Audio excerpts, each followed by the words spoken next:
So you can get a window into Dr. Cochran's mind by seeing what he puts on the Virginia Board of Physicians website.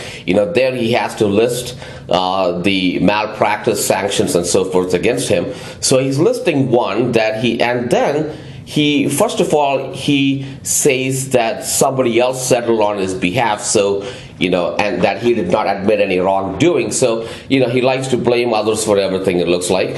And then the second part is where he mentions the type of case that it was. It was a case of a misdiagnosis. And then he says, but usually with a misdiagnosis, you only have one doctor involved. But he notes that he goes out of his way to write that other practitioners also settle. So you can kind of see how he likes to get other people's into the mix, right? So it's very possible that he actually in some way or other forced or tricked or something other doctors also to participate in that malpractice. And because it's hard to see how, if you miss some diagnosis, how so many other doctors following you will also miss the diagnosis. And really, if that's the case, if like 5 doctors miss the same diagnosis, then really none of them had done anything wrong because they all could have easily missed the diagnosis. So what it looks like is he missed the diagnosis, and then he very well may have gotten other doctors to intentionally miss the diagnosis to keep covering up. And eventually when they got caught, they all got caught together. So we can kind of see how he works. So he likes to get other people to dirty their hands, and he likes to get other people to help get him off. Right. Okay, so it looks like now, So what Dr. Cochran does is, now Dr. Cochran could really do a lot of the things he's doing by himself, but he uses Inova's resources, and he organizes this, what they call a risk management team. Now really, you're not supposed to have any risk management team for something that happens during a doctor's office visit. The risk management team is kind of something set up at a hospital where, so many different individuals at a hospital may, all together kind of have some responsibility in some wrongdoing, or, usually like a malpractice type situation.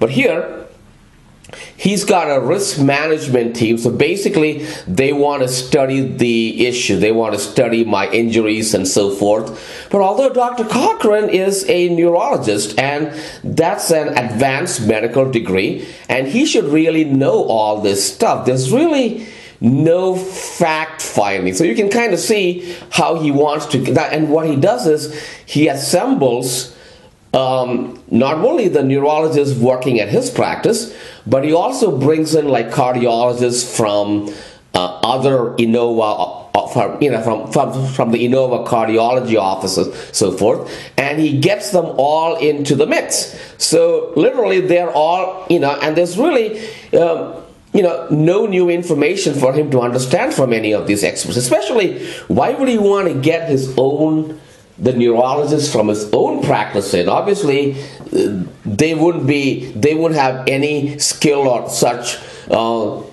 greater than what he has.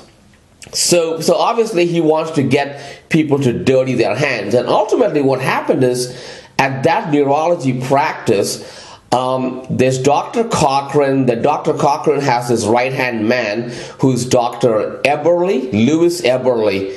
Then there's Dr. Kulkarni. And after that, there's only 4 other neurologists. And 3 out of 4 of those neurologists, they resigned simultaneously. They literally abandoned everything and they left. They dropped all their patients. They dropped all their medical school students right in the middle of teaching them and so forth. So they dropped everything. So that's 75% of the neurologists at that practice basically just dropped everything, and they all left town. Right, so it's not because of they're doing me any favor, and because none of them have ever tried to contact me or try to get me any kind of information. No, they just don't want to, and I think they initially, Dr. Cochran did get them to dirty their hands, so ultimately they would be liable for many of these crimes. Okay, because at any point, if you participate in this kind of accessory after the fact to any kind of criminal offenses, you are an accessory, and and those are felonies, right? So anyway, and they also have the civil liability. So it wasn't necessarily an honorable thing that they did. What they did was they basically just got the hell out of town because they don't want to get in any more trouble than they already are in. Okay, they're trying to save their skins at that point, but that was Dr. Cochran's kind of scheme to get everyone else also involved. So and that never happens. Anyone can look around. There's no place at any doctor's office where 3 out of 4 doctors would just resign simultaneously, dropping everything, and even leaving town at the same time. That never happens. So obviously we know what kind of wrongdoing was happening, and it's all related to my matter. I mean, it's not like anything else going on there. And why would it all happen at the same time and all together, simultaneously?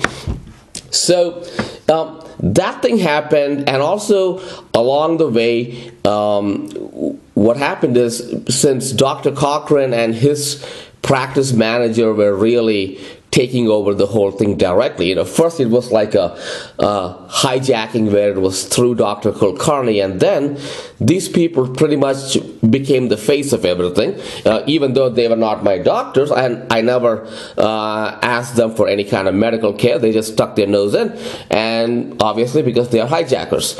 And and one of the things that happened is when I wrote that letter, and Dr. Cochran's direct servant basically said that just come in for a visit, and Dr. Kulkarni has everything taken care of, and everything will be taken care of. So they really acknowledged the receipt of the letter. And yet when I came in for the visit, Dr. Kulkarni acted like she never even got the letter or knew any of the facts. So nothing really got accomplished in the visit, and even in the record, she never recorded any of these items. And of course, now they can't say that it's an issue of I didn't say it, because they received the letter and they sent back communication to me. I have those emails which show that they received it, and they said they're reading it and they're taking care of it, right? So now obviously they can't come back and claim that they never received it. And interestingly enough, in the medical records, some of the symptoms caused by Dr. Kulkarni's actions, by giving their verapamil, like sweating and shortness of breath, do appear in the records. But very interestingly enough, those kind of things, she doesn't put it with because it came with exercise. That's exactly how, when you have heart failure, when you first get it, you first find out during exercise. That's when you have the problem. That's when you notice the problem. But she never related it. She never put the exertion or exercise issue into the records. So to keep it like it's just some odd kind of symptoms by themselves and have no connection to the heart. So. And then I communicated with these people, and then after that, when I said that nothing really happened, so really why they got me into the offices, because they wanted to actually physically see me, right? Because because with this heart failure condition, it's very much like a car with problems, right? So they wanted to see basically if I looked okay on the dealer's lot. Right, so they actually did it for their own sake. They didn't do it for my sake. So it really continues to be part of the hijacking. Right, so I actually wrote in a letter that I can even go to some other doctor near my house and take care of things, but they insisted I come in there. And then I figured out what was going on, that they wanted just to see me, just to make sure that there's no overt symptoms that, while I'm sitting on a very comfortable office chair in an air-conditioned office, that I'm not gasping for breath. That, yeah, sure, I'm gasping for breath while walking up a hill, which I could run like 100 times over before, but that doesn't matter to them, because that's kind of, that's not the proving field. Well, that is the proving field, but I guess they can get away with it if things look okay on the dealer's lot, because ultimately the heart test, the heart exercise test is actually on the proving field. It's actually an exercise stress test, and that's the kind of testing that's done. And anyway, so because they were not giving me any information, and then I had to go for a dental procedure, just the usual regular nerve block in the mouth. That's just like local anesthesia for a little dental procedure. And I've had that kind of thing many times before, but this time, because of the problems that existed with my heart and with my cardiovascular system and with the arteries going into the head and the neck and so forth, when I got that little anesthesia, it made a lot of these other problems a lot worse.